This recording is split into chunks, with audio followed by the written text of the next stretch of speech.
Looks like some of the recent polling that has came out from a lot of key crucial swing states for the 2020 presidential general election here in the U.S. are pointing to good signs for Joe Biden. So this is from Newsweek.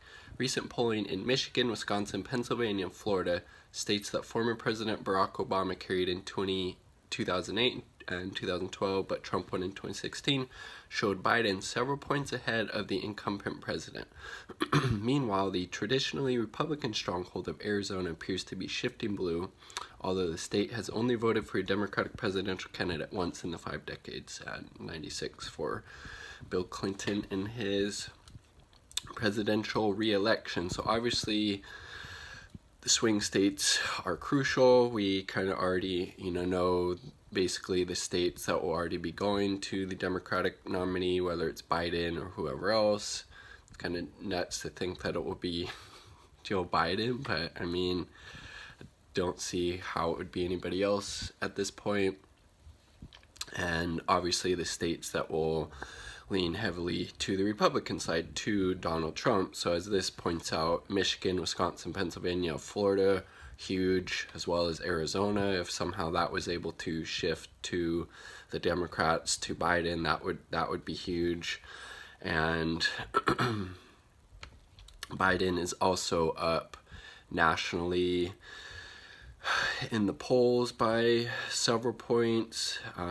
Pretty much whatever poll you look at, Biden is up nationally at this point. And yeah, so Biden is currently leading in Pennsylvania, Michigan, Wisconsin, and Florida. And Biden's leading in Arizona as well.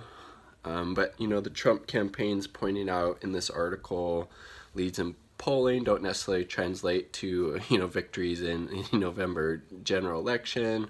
Hillary, was ahead of Trump double digits in mid-2016. They're pointing out, which was true. But I also think Hillary she's still alive, has a lot more baggage as a candidate than Joe Biden.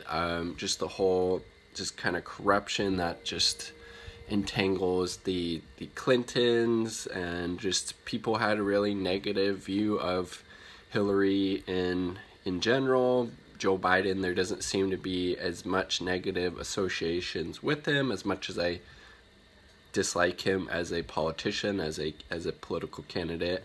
I won't be supporting him, but I would say the general kind of voter doesn't have that same distaste or disfavor towards him as they do Donald Trump. And I think honestly a lot of the people that are supporting Biden over Trump at this point are simply doing so out of the fact that it's a vote against Trump. It's not necessarily that they agree with Joe Biden's policies. They just want to get Trump out of office, and they think that Biden can do that. And then so this is again from Newsweek. Recent national polls continue to show Biden as a clear frontrunner among voters.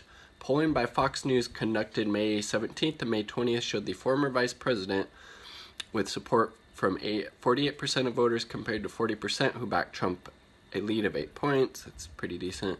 Similarly, Rasmussen reports a right-wing polling company shows Biden ahead by 5 points with 48% of support compared to 43% who backed the president. And so obviously the the vote totals don't really matter, because what is it? In 2000, George Bush got less votes than Al Gore. In 2016, Hillary Clinton got more votes than Trump, but he still won because he won the Electoral College, which obviously we need to get rid of that. It should be whoever wins the popular vote becomes the president.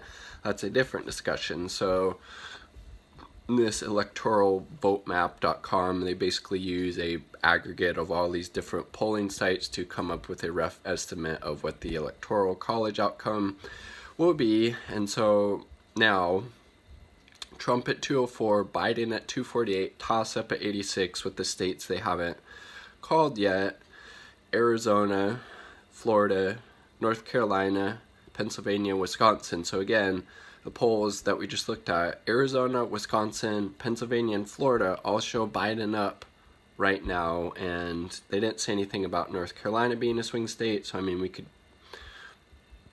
I guess it's a toss-up, but I mean, I would be kind of surprised, I would guess, if North Carolina did in fact go to Biden. But I mean, basically, if Biden wins Florida and their math holds out, it's over 270. I mean, because that's a toss-up of 86, that's 29. So yeah, Biden would just need one of those other 3 states and he would win. So I mean, Florida is huge, North Carolina has 15 votes, electoral votes, Pennsylvania has 20, Wisconsin has 10, Arizona has 11. Yeah, so it'll be pretty interesting. And again, I mean, we're a little bit under 6 months out from the general election, but these poll numbers can change a lot in these various states. But I mean, I would have said before this pandemic happened, before we experienced this just economic crash, just basically second level, depression in the United States, that it was Trump's to lose, honestly. And he had, I don't know, probably 70 or 80% chance of winning, especially if the nominee was Joe Biden. Now I say it's more 50-50 and maybe leaning slightly to Biden. So we'll see. And again, I'm not a supporter of Joe Biden. He's a war criminal. There's a very credible sexual assault allegation against him. He's a corporatist. He's always done the bidding of Wall Street and the financial industries at the detriment of the working people. He doesn't support Medicare for all during a pandemic.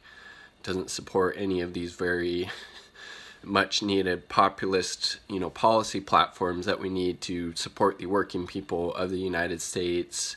So we have a Green New Deal, so we have an inhabitable planet to live on. He doesn't support any of those things. But again, if you're going on the lesser of 2 evils voting, then yes, Biden is definitely the lesser of 2 evils. I thankfully don't live in a swing state. I live in a solidly blue state, so I don't feel bad either not voting or voting for a third party. I'm going to vote third party. So it's interesting. We'll see what happens, but I'd be really curious to think, who do you actually believe is going to win the 2020 election? If I had to put my money on it, say late May 2020, I would say it's probably 60% Biden has a chance of winning, 60% chance Biden wins, 40% Trump, something like that if I had to guess, just because the economy is in the tank. A lot of people just are going to get out to vote against Trump. I think even if it's, Joe Biden with a big dose of dementia and all the other baggage that he comes with, they just see Trump as being even worse and going to vote as a protest vote. It's Biden. I don't care who it is. It's blue no matter who. A lot of those blue MAGA people are just going to go out and vote against Trump because they do see him as just being that bad, and they are right in some sense. So it's interesting, but I would give the slight advantage right now to Donald Trump, or I should say to Joe Biden, just because the economy is completely tanking. We have 20+% unemployment levels in the United States, and that was going to be one of Trump's biggest kind of policies or points he was going to run on. He was going to try to highlight the strength of the economy, and again, it was just a house of cards to begin with, and it was honestly really only working for the people at the top. I mean, wages haven't increased for the working class in decades. The minimum wage has been stuck at the federal level at $7.25 or whatever it is for a decade plus. It wasn't even raised under the Obama Biden administration. So, but economy's tanking, massive unemployment, and people just want to vote to get Trump out of office. So I'd give the edge at this point to Joe Biden. What are your thoughts? Share them in the comment sections down below. Like the video if you like the damn video. If not, hit that button. That's cool too. Peace. Much love.